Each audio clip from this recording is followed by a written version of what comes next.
Welcome back, families, to the American Family Survival Network. I'm your host, Jeffrey Snipes. America is on a slippery slope. This is brought to us from zerohedge.com. It hadn't happened before, at least not since U.S. presidents started visiting foreign countries after the Second World War. In early September, when President Obama landed at Hangzhoi for the G20 summit, in early September, the CIA security men were told in no certain terms by the Chinese that they were not in charge of landing arrangements and that the president would disembark by the rear exit. It had the hallmarks of a calculated snub, as did the obligatory photograph of the world leaders, where the president was placed firmly on the far left and not near the center, which is customary. Barack Obama suffered a further indignity when, ahead of his visit to Laos the following week, the new Philippine President, Rodrigo Duterte, referred to him as a son of a whore.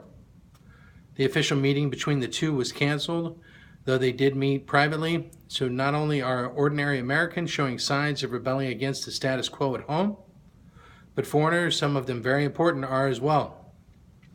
What follows is an assessment of today's geopolitical situation, based on a mixture of obtainable facts, background information, informed opinions, and reasoned deduction.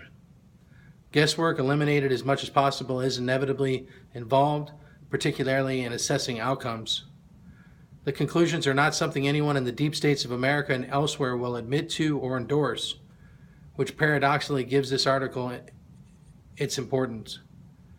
This article assesses the failing American empire and the current state of the global power play between China and Russia on one side and America on the other. It summarizes the importance of gold, which is central to China's financial strategy, and concludes that America is likely to be an accumulator of bullion for strategic, if not monetary, reasons. It also looks at the challenges the top three major currencies will face next year in the context of geopolitical developments to date. Decline and fall. All empires eventually decline, and usually their fiat currencies fall with them, which is what Westerners are seeing today. In modern times, it has happened to the British, and now it is happening to the Americans. And when the decline starts, it proves impossible to stop.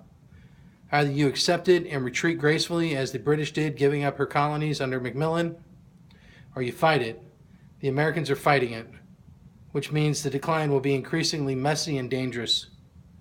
At the center, directing strategy, is America's deep state, the senior officials, mostly in the intelligence services, SIS, who guide the president on security matters. They are obsessed with impeding, by fair means or foul, the foreign forces that in their paranoia they believe oppose them. Every significant country has its own deep state. Presidents and prime ministers are not omniscient and need the guidance of experts in both domestic and international affairs.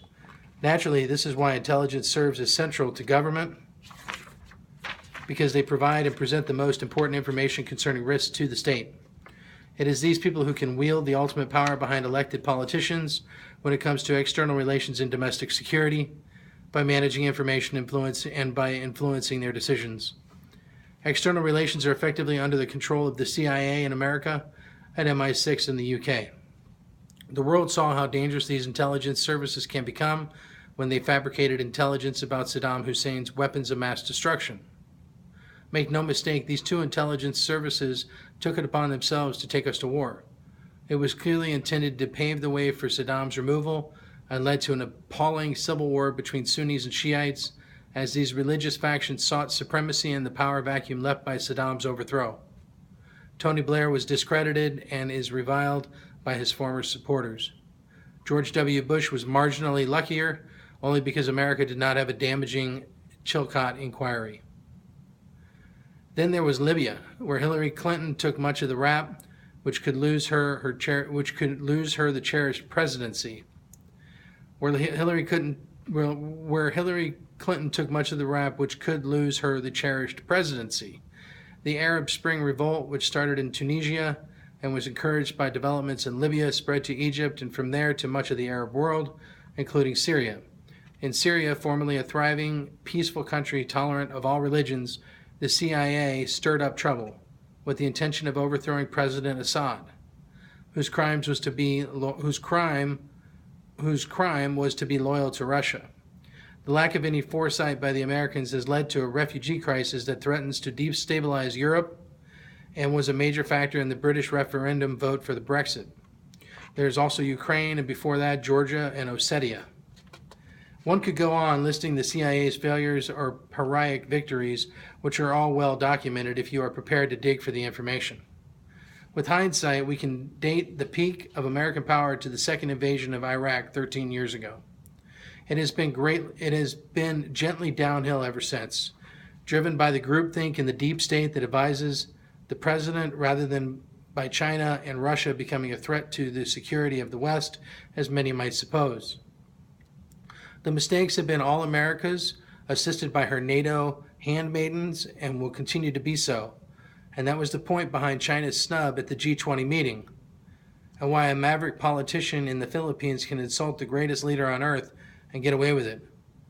It was a public signal that the new kids on the block, China, Russia, and the emerging economies in the Pacific, are fully aware that the world's dominatrix is now an aging has-been, unable to crack her whip like she used to. Their own deep states probably saw this coming some time ago and have played their cards defensively, rarely being wrong-footed. They understand the dangers created by the power vacuum left on the world stage, and are responding not by seeking America's dying role for themselves, but by securing their homelands, which in the case of China and Russia is most of the Eurasian continent. Global power in 2017. In the 13 years after the overthrow of Saddam Hussein, China, in partnership with Russia, has evolved the Shanghai Cooperation Organization, SCO, from its roots as an intelligence-based anti-terrorist committee into a fully fledged forum for economic cooperation. Importantly, China had the prescience to acquire as much gold as she could, having appointed the People's Bank for that function 30 years ago in 1983. China has shown up the extent of America's decline by rising to become the world's largest supplier of goods and user of commodities, purely based on providing the world with the goods it wants. In the last 18 months, she has laid much of the groundwork for her own financial security. With Russia, she has led the establishment of the Asia Infrastructure Investment Bank, the AIIB, which will be the financing channel for the future infrastructure development and industrialization of all Asia. China is modernizing her own territory and expanding the middle class, which will soon be larger than the entire population of the United States. Her citizens, who are strong savers, are accumulating wealth, while Westerners are seeing theirs destroyed. Additionally, China plans an industrial revolution encompassing the whole of Asia, starting with land and sea Silk Roads. What took Britain 200 years for the Asian backwaters, she plans to compete in a series of 5-year plans. The demand generated for copper, cement, steel, and energy will be massive and prolonged, which is why China is keen to deal directly with resource-rich suppliers. China plans to finance this incredible project using any money but dollars. So it is hardly surprising that some of America's most dependable allies were quick to sign up to the AIIB as partners, because very big money talks very clearly. With these ambitious projects in mind, China is establishing a new BRICS bank, a potential rival for the IMF, which will allow China and Russia to arrange their own supranational financing independently from any U.S. interference. She has even persuaded, some would say blackmailed, the IMF to include the yuan and the SDR in order to accelerate the yuan's international acceptability. Increasingly, she is settling trade in yuan and planning sovereign-to-sovereign loans repayable in her own currency. While further depth is needed in her capital markets, much of the groundwork has already been laid, such as setting up new currency pairs, bypassing the dollar and the foreign exchanges, and by pricing oil and gold in yuan.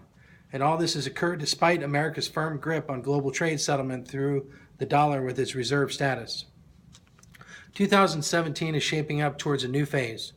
China now has the means to start funding resource-rich countries against their future income flows, much of which will be underwritten by Chinese demand. Target countries typically have high levels of government debt and are acutely aware that they will be destabilized by the inevitable rise in dollar interest rates. obvious candidates are Saudi Arabia and Venezuela, both major oil suppliers. They can include Canada, where intriguingly, Justin Trudeau only last week received Premier Li Keqiang after extending his own visit to China for a whole week over the G20 meeting. China already controls the economies of much of sub-Saharan Africa, where she is building railways, and loans in yuan against future commodity supply are also likely to be extended. If Canada is on China's list, that will take her provokingly into America's backyard, risking a response from America. But how is this all to be paid for before BRICS becomes fully operational? The answer is simple. Initially, China will draw on her official currency reserves, estimated to be $3.2 trillion equivalent, the bulk of which is in U.S. dollars. U.S. government debt can be sold down or transferred under swap deals for other parties to liquidate, at least until the U.S. refuses to authorize the transfer of ownership. But this is an interim measure which will ease the way to the yuan being more widely used for key commodity pricing and for Pan-Asian trade settlement. The importance of gold. It is easy to forget that China's economists 30 years ago were taught the Marxist line that capitalism will destroy itself. Yet from about 1980 onwards, they found that supplying yuan for inward investment left the People's Bank accumulating growing quantities of dollars, which according to Marxian philosophy would one day be worthless. This led to regulations appointing the People's Bank as sole manager of the state's precious metal acquisition program. So for China, the acquisition of gold would have originally been a logical diversification from accumulating dollars. But presumably not wanting to create friction with the anti-gold Americans, gold purchases were not declared as official reserves and were hidden in undeclared accounts.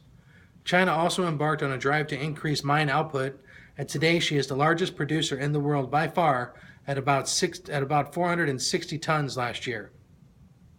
Refining has always been a state monopoly as well, taking in gold, ore, and ore from Mongolia and other countries. Much of this gold appears to be absorbed by the state because state-refined bullion bars, as opposed to branded bars recast from SGE deliveries for retail, are rarely seen on international markets.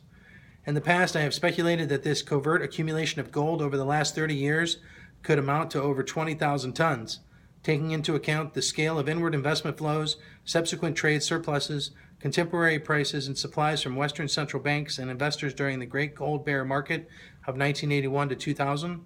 What originally started out as a diversification from exposure to Western fiat currencies, at some stage became a strategic imperative, presumably when it became obvious to the Chinese that Western central banks were leasing and swapping physical gold to be sold into the market.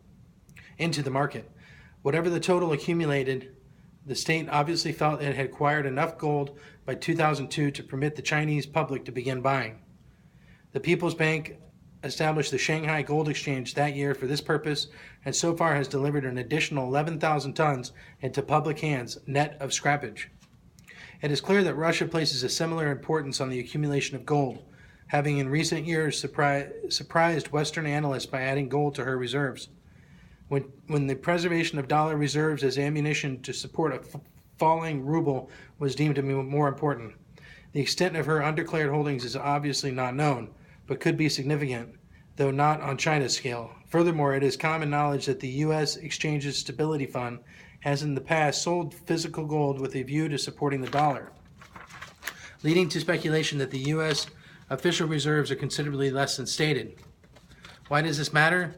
It matters because despite the wishful thinking of the macroeconomists in the West, gold is still the ultimate form of money, at least in the eyes of the central banks which maintain and add to gold reserves, and more importantly, the people and governments of the bulk of the Eurasian landmass.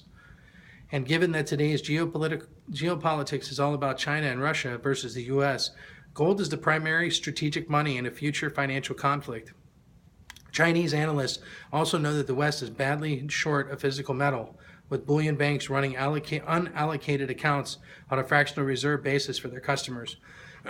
Bullion banks also suppress gold prices by supplying large quantities of paper gold and futures and option markets out of thin air to soak up speculative demand, positions either hedged into other paper or not at all. If China chose to do so, she could bring the West to its knees just by squeezing the market for physical gold. A Western financial collapse would be a disaster for all, But China and Russia, together with their SCO partners, would be the last men standing. So in that sense, the ownership of gold bullion